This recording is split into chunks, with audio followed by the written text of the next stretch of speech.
মাছ কে কে বলতে পারবে বলেন তো? এইটা হচ্ছে লইটে মাছ। লইটে মাছ রান্না করব, হাতে মাখায় চচ্চড়ি করব। আমাদের ঘরে এটা খুবই পছন্দ করে। বেশি পেঁয়াজ দিয়ে, ঝাল, তেল বেশি করে দিয়ে এটা খুবই পছন্দ করে আমাদের ঘরে সবাই। সবাই বলতে আমার মেয়ে, তার বাবা। আজকে তাই রান্না হবে।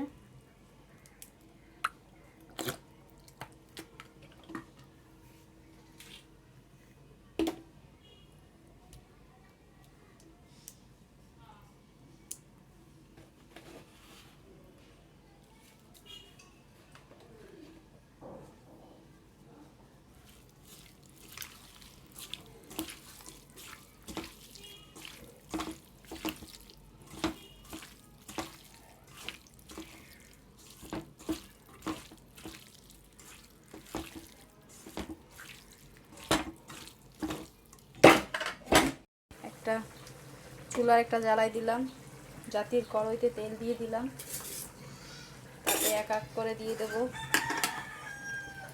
চিংড়া মাছ। আমাদের কাছে চিংড়া মাছটাও চলে রেগুলার, হয় ভাজিতে না হলে তরকারিতে।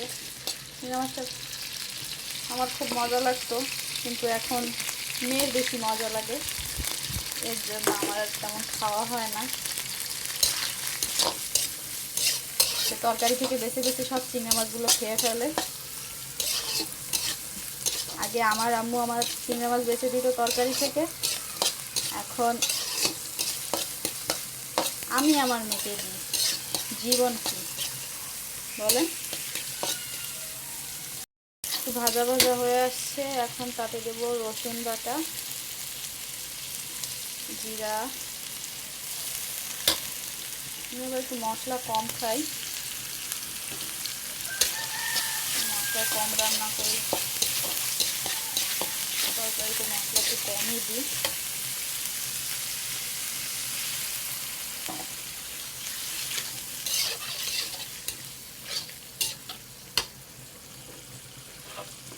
ঠিক করে লবণ,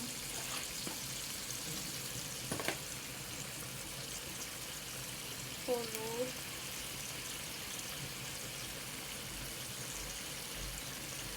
দিয়ে দেবো।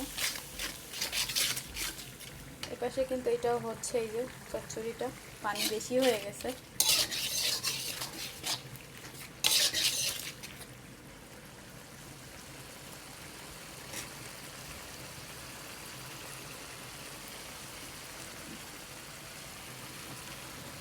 মশলাটা কষানো হয়ে গেলে তাতে দিয়ে দেবো পুঁই শাক।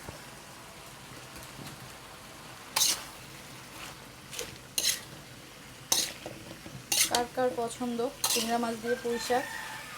আমার কিন্তু অনেক পছন্দ, বেশি ভালো লাগে গ্রামে নানু বাড়ি যেয়ে নানু বাড়ির পুঁই শাকটা, তাদের ক্ষেতের পুঁই শাকটা, ওইটা বেশি মজা লাগে। ঠিক খাবার চলে আসেন। তরকারিটাও হচ্ছে, এইটা মোট কথা হওয়ার পথে।